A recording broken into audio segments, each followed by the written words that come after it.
Hello বন্ধুরা, দেখুন আমরা সাধারণ জনসাধারণ, আমরা সাধারণ মানুষ, আমরা একটু বৃহত্তর সরকারি চাকরি বা একটু আয় বেশি করলে তাদের আয়কর দিতে হয়, ইনকাম ট্যাক্স। আমাদের সাধারণ মানুষরা ইনকাম ট্যাক্স দেয়, ভয়তে দিয়ে দিতে হয় সরকারকে। তবে জিএসটি দিচ্ছি, নানা রকম ট্যাক্স আমরা দিয়েই যাচ্ছি। কিন্তু বড় বড় উদ্যোগপতি, যারা শিল্পপতি, তারা দেখবেন রিলায়েন্স, তারপরে হচ্ছে রিলায়েন্স কোম্পানি, তারপরে আদানি আম্বানি, এগুলো তো রিলায়েন্সের।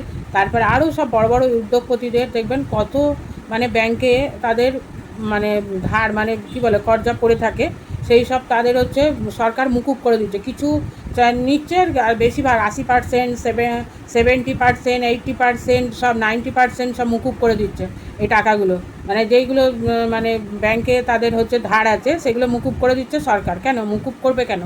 আমরা জনসাধারণ, আমরা যদি কষ্টসৃষ্ট করে একটা ট্যাক্স দিতে পারি, তারা তো শিল্পপতি, তারা কেন দেবে না? যে ধারটা আছে ব্যাংকের কাছে, সে ধারটা কেন দেবে না, তাই না?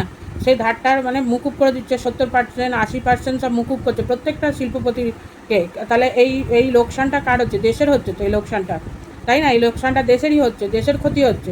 দেশের এই টাকাগুলো থাকলে তো উন্নয়ন হবে, দেশের উন্নয়ন হবে। এই যে বলছি যে টাকা নেই, আর্থিক আছে সংকট দেশে, কেন হচ্ছে আর্থিক সংকট? এগুলোর জন্যই তো আর্থিক সংকট হচ্ছে। তারপরে দেশে ধরুন জমি 1 টাকায় জমি দিয়ে দিচ্ছে, কারুর তো এটা নিজস্ব জমি নয় যে 1 টাকাতে, নিজস্ব জমিও সে 1 টাকায় দেবে না। দেশের জমি কেন শিল্পপতিদের 1 টাকায় দেবে? যে জমিটা এইভাবে বিক্রি হবে, যেরকম টাটার জমি বিক্রি হয়েছিল এখানে সিঙ্গুরেটি, এটা এভাবে বিক্রি করে তারপরে তারা শিল্প করুক। শিল্পপতিদের পয়সা নেই তাই তো না, সে পয়সা আছে। 1 টাকায় কেন জমি বিক্রি হয়? এগুলো তো দেশের লোকসান।